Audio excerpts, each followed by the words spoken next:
All of 2 days, what can you tell? We're back to football. You get back to have fun. It's you want to make the most out of every day that you're on the field. Feel good to get day two. Day one's always hard. It's back to doing football stuff. You got guys pushing on you, but day two, it feels a little better. It's not as bad as day one, but it's good. Everybody's happy football's back. How different will day three be when you guys finally see? Oh man, you're gonna put some pads on. It's like you got to look forward to it though, because sometimes the only way out of the storm is through it. You know what I'm saying? You got to knock the rust off.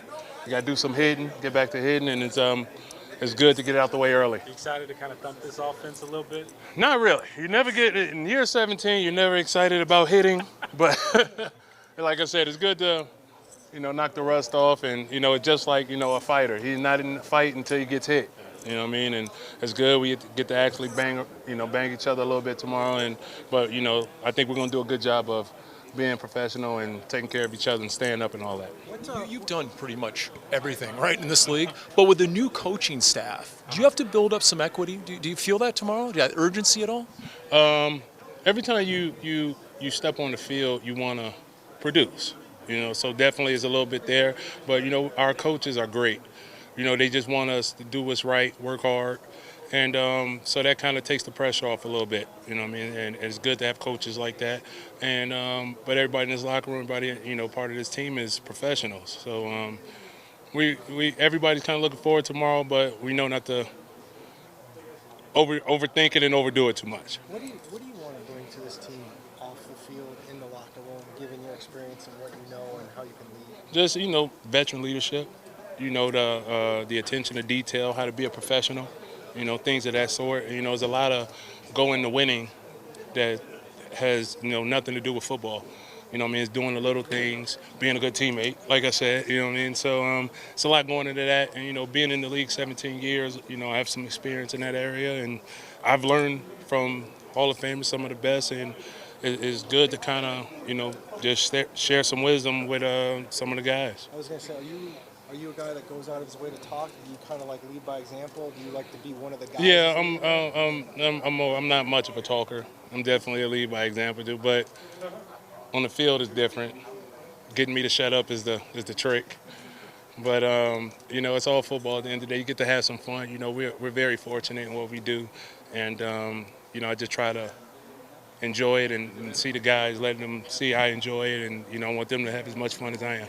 Chandler was saying yesterday that you're already joking with guys a lot. Who takes back the best of you? There's some guys in his locker room. There's some guys that got good material. I would say DJ, 74. He's a really good jokester. So DJ, yeah. No way.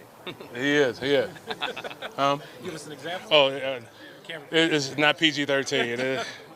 Remember, we are football players. Yeah. It's the locker room. He seems to talk kind of just as much as you. What have you enjoyed most about working with him? I love him, his wisdom, his experience, his football knowledge. So I love that. I love that. Great coach. So like I said, when you got good coaches, you can be productive. You can have a high success rate. All right, one more. Did we hear you though yell across the field today? If you see something you don't like, do you hesitate to speak up? No, I don't hesitate, but I don't like call guys out. It's more fun. People take direction in certain things differently. It's all in your teammate and the guy. It's all in good fun, but at the end of the day, it's football, and we're all gonna enjoy what we're doing. I won't have any access to an iPad or anything like that, but I'm gonna work out pretty much. Have my same regimen. Wake up 6 in the morning, work out. Get in a hot tub, steam room. Good thing I have all that at home. And I could just find a football field, go out there and spend about an hour and a half, 2 hours on the field working some drills, putting myself in position, putting my mind in position of what I think that I possibly can receive, going over routes, going over combinations. So I'm definitely going to be still in tune with the game while I'm off. Pat, are you going to play in the preseason? Mm-hmm. Say it again? Are you going to play in the preseason? Yeah, that's the plan. Mm-hmm. What do you see from the young guys, Chris Jones, Byron might end up playing around? Oh man, Chris is he's been playing lights out since OTAs. Byron's definitely he's coming along, very steady right now. They got him playing all over the place, so his head's kind of spinning. He's not really sold on one position just yet, but I mean he can play it all. A great access for us because he's very interchangeable, so we can move him around a lot. In-game substitution, and things like that. He reminds me a lot of Tyron, but able to play corner instead of safety. So the sky's the limit for the young guys. You just have to make sure they continue to focus each and every day because obviously neither one of them really have any real playing time. So they have to make sure that they focus on the task at hand and understand their assignment so they can be as successful as they want to be. With your role as a corner, who's kind of on an icon usually, how much extra do you have to get ready? Yeah, I pretty much know what my assignment is going to be, especially with Vance pretty much having the same style as Coach Bowles and Coach Betcher. They're going to put me on the best guy. We're going to be we're going to press a ton. I told I think it was DJ. I said, man, we pressed yesterday more in this practice than we did all last season. So it should be we're getting back to Cardinal football, especially on defense. So I'm definitely excited about that. Give us corners an opportunity to get our hands on receivers and make it tougher, make those windows a little tighter. With the young guys that need development, do it make you feel extra bad or guilty for not being here those 6 weeks? No, not necessarily because I love to do that anyway. Obviously, I made a mistake that I wish I could have back, but obviously we can't. I can't take that back. The thing that I'm looking forward to is just moving forward, making sure that the guys who are in there now, my duty is to make sure whoever that guy is prepared. Like I said, definitely sorry that my name was associated with something of that nature. But at the end of the day, I'm a man, and I have to learn from my mistakes, and that was a mistake that I made. And I'm looking forward to making sure that the young, who's ever going to play, is more than capable, more than ready to play because once I come back, it's on. Patrick, you made a sizable donation to LSU's new locker room. Have you seen it yet? What are your thoughts about it? I actually didn't make a donation to the locker room. I made a donation to my weight room. Okay. So it's a Patrick Peterson weight room. Excellent. So other players, it was just a big fundraiser, and guys had opportunities to put money wherever they wanted it to go. But I wanted my name on something, so I put my money into the weight room.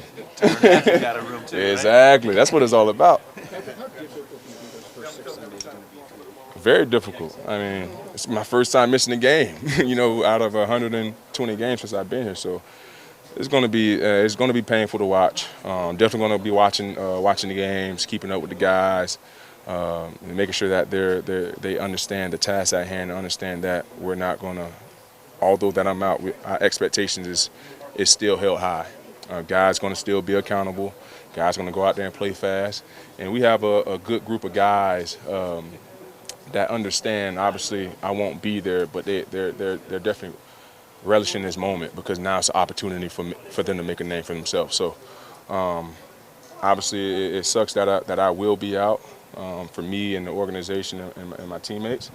But at the end of the day, something that came out of April, we understand the gratitude of the suspension now, and now we're ready to move on and make sure the guy who's stepping in for me for those 6 weeks are ready to play. Pat, you've done this a few times, but just so you can set the record straight for all fans out there, what is the relationship between you and the Cardinals? Oh, we're great. We're great. I mean, we got a good relationship. Me and Steve, we talk, every once in a while, but Mr. Bidwell, all that stuff is behind us now. We're looking. It's 2019. That was in the last season. It's new coaching staff. New players. So that's behind us now. But we're in a good position right now. What have you learned about Kyler so far? Give me your scouting report on Kyler so far. Very, very special. But he has to look away from 21. But Kyler got all the tools, man. I'm telling you that.